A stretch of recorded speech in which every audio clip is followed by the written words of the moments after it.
আসসালামু আলাইকুম। দেখতে পাচ্ছেন বাণিজ্য মন্ত্রণালয়ে একটি নিয়োগ বিজ্ঞপ্তি দেওয়া হয়েছে। এখানে বাংলাদেশের সকল জেলা থেকে নারী এবং পুরুষ উভয়ই আবেদন করতে পারবেন। তো আজকের ভিডিওতে আমরা আলোচনা করব কি কি পদে আবেদন করা যাবে, আবেদন করার যোগ্যতা, কবে আবেদন শুরু হবে এবং কবে শেষ হবে বিস্তারিত। তো বন্ধুরা, ভিডিওটি শুরু করার আগে আপনাদের কাছে ছোট্ট একটি রিকোয়েস্ট, যারা আমার চ্যানেলে নতুন আসেন চ্যানেলটিকে সাবস্ক্রাইব করে বেল বাটনটি অন করে দিবেন এরকম নতুন নতুন ভিডিও প্রতিনিয়ত আপডেট পাওয়ার জন্য। তো কথা না বাড়িয়ে আমরা মূল আলোচনায় চলে যাই। তো আমরা প্রথমে দেখে নিব যে এর আবেদন কবে শুরু হবে। তো দেখতে পাচ্ছেন এর আবেদন শুরুর তারিখ 20/5/2024 সকাল 10টা থেকে এবং আবেদন করা যাবে 10/6/2024 বিকাল 5টা পর্যন্ত। আবেদন করার জন্য একটি ছবির প্রয়োজন পড়বে। ছবির সাইজ হবে 300x300 পিক্সেল এবং একটি স্বাক্ষরের প্রয়োজন পড়বে। স্বাক্ষরের সাইজ হবে 300x80 পিক্সেল। আবেদন করার জন্য একটি লিঙ্ক দেওয়া আছে, এই লিঙ্কে প্রবেশ করে আপনাদের আবেদন করতে হবে। তো আপনাদের সুবিধার্থে আমি ভিডিও ডিসক্রিপশনে লিঙ্কটি দিয়ে দিব, সেখান থেকে আপনারা আবেদনটি করে নেবেন। তো আমরা এখন পদের নাম আলোচনা করব। তো আমরা এখন দেখব যে কী কী পদে আবেদন করা যাবে। তো এখানে দেখতে পাচ্ছেন অফিস সহায়ক, এখানে বেতন গ্রেড হচ্ছে 20, পদ সংখ্যা রয়েছে 41টি। শিক্ষাগত যোগ্যতা প্রয়োজন পড়বে কোনো স্বীকৃত বোর্ড হতে দ্বিতীয় বিভাগ বা সমমানের সিজিপিএতে এসএসসি বা সমমানের পরীক্ষা উত্তীর্ণ।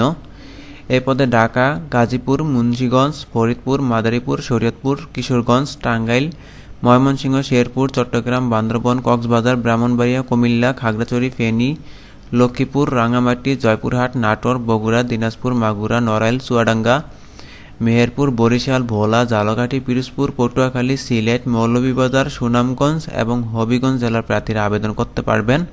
তবে এতিম ও শারীরিক প্রতিবন্ধীদের ক্ষেত্রে সকল জেলার প্রার্থীগণই আবেদন করতে পারবেন। এরপর দেখতে পাচ্ছেন অফিস সহকারী কাম কম্পিউটার মুদ্রাক্ষরিক, এখানে বেতন গ্রেড হচ্ছে 16, পদ সংখ্যা রয়েছে 21টি। শিক্ষাগত যোগ্যতা প্রয়োজন পড়বে কোনো স্বীকৃত বোর্ড হতে দ্বিতীয় বিভাগ বা সমমানের সিজিপিএতে উচ্চ মাধ্যমিক সার্টিফিকেট বা সমমানের পরীক্ষা উত্তীর্ণ। কম্পিউটার পরিচালনার দক্ষতা থাকতে হবে। কম্পিউটার মুদ্রাক্ষরে সর্বনিম্ন গতি প্রতি মিনিটে ইংরেজিতে 20 শব্দ এবং বাংলা 20 শব্দ থাকতে হবে। এরপর দেখতে পাচ্ছেন উচ্চমান সহকারী, বেতন গ্রেড হচ্ছে 14, পদ সংখ্যা রয়েছে 6টি। শিক্ষাগত যোগ্যতার প্রয়োজন পড়বে কোনো স্বীকৃত বোর্ড হতে উচ্চ মাধ্যমিক সার্টিফিকেট বা সমমানের পরীক্ষা উত্তীর্ণ। কম্পিউটার পরিচালনার দক্ষতা থাকতে হবে। এরপর দেখতে পাচ্ছেন 60 মুদ্রাক্ষরিক কাম কম্পিউটার অপারেটর, বেতন গ্রেড হচ্ছে 13, পদ সংখ্যা রয়েছে 4টি। শিক্ষাগত যোগ্যতার প্রয়োজন পড়বে কোনো স্বীকৃত বোর্ড হতে উচ্চ মাধ্যমিক সার্টিফিকেট বা সমমানের পরীক্ষা উত্তীর্ণ। কম্পিউটার পরিচালনার দক্ষতা 60 লিপিতে সর্বনিম্ন গতি প্রতি মিনিটে ইংরেজিতে 70 শব্দ এবং বাংলা 45 শব্দ। কম্পিউটার মুদ্রাক্ষরে সর্বনিম্ন গতি প্রতি মিনিটে ইংরেজিতে 30 ও বাংলায় 25 শব্দ থাকতে হবে।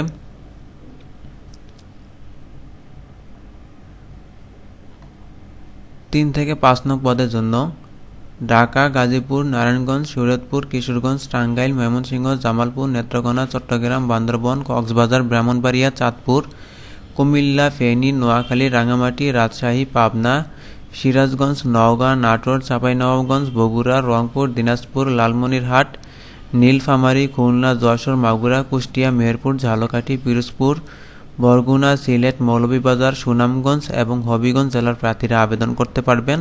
তবে এতিম ও শারীরিক প্রতিবন্ধীদের ক্ষেত্রে সকল জেলার প্রার্থীগণই আবেদন করতে পারবেন।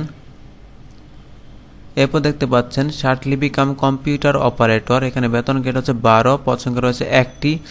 শিক্ষাগত যোগ্যতা প্রয়োজন পড়বে কোনো স্বীকৃত বোর্ড হতে উচ্চ মাধ্যমিক সার্টিফিকেট বা সমমানের পরীক্ষা উত্তীর্ণ।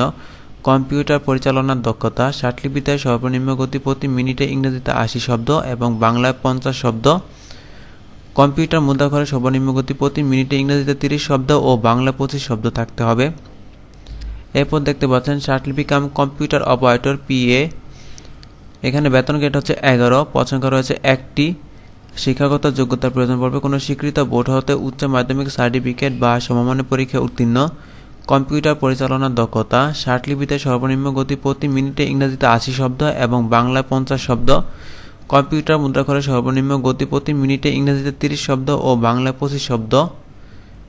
এখানে 1 থেকে 2 নং পদের জন্য যে সকল জেলার প্রার্থীরা আবেদন করতে পারবেন: ঢাকা, গাজীপুর, নারায়ণগঞ্জ, শরীয়তপুর, কিশোরগঞ্জ, টাঙ্গাইল, ময়মনসিংহ, জামালপুর, নেত্রকোনা, চট্টগ্রাম, বান্দরবান, কক্সবাজার, ব্রাহ্মণবাড়িয়া, চাঁদপুর, কুমিল্লা, ফেনী, নোয়াখালী, রাঙ্গামাটি, রাজশাহী, পাবনা, সিরাজগঞ্জ, নওগাঁ, নাটোর, চাঁপাইনবাবগঞ্জ, বগুড়া, রংপুর, দিনাজপুর, লালমনিরহাট, নীলফামারী, খুলনা, যশোর, মাগুরা, কুষ্টিয়া, মেহেরপুর, ঝালকাঠি, পিরোজপুর, বরগুনা, সিলেট, মৌলভীবাজার, সুনামগঞ্জ ও হবিগঞ্জ জেলার প্রার্থীরা আবেদন করতে পারবেন।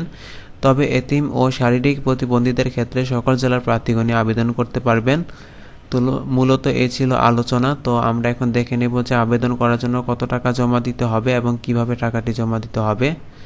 তো এখানে দেখতে পাচ্ছেন 1 থেকে 2 নং ক্রমিকের জন্য পরীক্ষার ফি বাবদ 300 টাকা, টেলিটক সার্ভিস চার্জ বাবদ 35 টাকা সহ সর্বমোট 335 টাকা। 3 থেকে 5 নং ক্রমিক পদের জন্য পরীক্ষার ফি বাবদ 200 টাকা, টেলিটক সার্ভিস চার্জ বাবদ 23 টাকা সহ সর্বমোট 223 টাকা এবং 6 নং ক্রমিক পদের জন্য পরীক্ষার ফি বাবদ 100 টাকা, টেলিটক সার্ভিস চার্জ বাবদ 12 টাকা সহ সর্বমোট 112 টাকা আবেদন করার 72 ঘন্টার মধ্যে জমা দিতে হবে। তো টাকাটি কিভাবে জমা দিবেন? আপনাদের টেলিটক সিমের মাধ্যমে মেসেজ অপশনে গিয়ে লিখতে হবে CCIE লিখে স্পেস দিয়ে ইউজার আইডি লিখে সেন্ড করতে হবে 16333 নাম্বারে। এরপর আপনাদের এরকম মেসেজের একটি রিপ্লাই দেওয়া হবে, সেখানে আপনাদের 8 ডিজিটের পিন নাম্বার দেওয়া থাকবে। দ্বিতীয় মেসেজ অপশনে গিয়ে লিখতে হবে CCIE লিখে স্পেস দিয়ে ইয়েস লিখে স্পেস দিয়ে যে পিন নাম্বারটি দেওয়া হয়েছে দ্বিতীয় মেসেজ অপশনে এসে এই পিন নাম্বারটি বসিয়ে স্পেস দিয়ে তারপরে সেন্ড করতে হবে 16333 নাম্বারে। এরপর আপনাদের আরেকটি মেসেজের রিপ্লাই দেওয়া হবে, এখানে আপনাদের ইউজার আইডি এবং পাসওয়ার্ড দেওয়া থাকবে, সেটি আপনাদের সংরক্ষণ করে রাখতে হবে। তো মূলত এই ছিল আলোচনা। তো আশা করছি আজকের ভিডিওটি আপনাদের ভালো লেগেছে।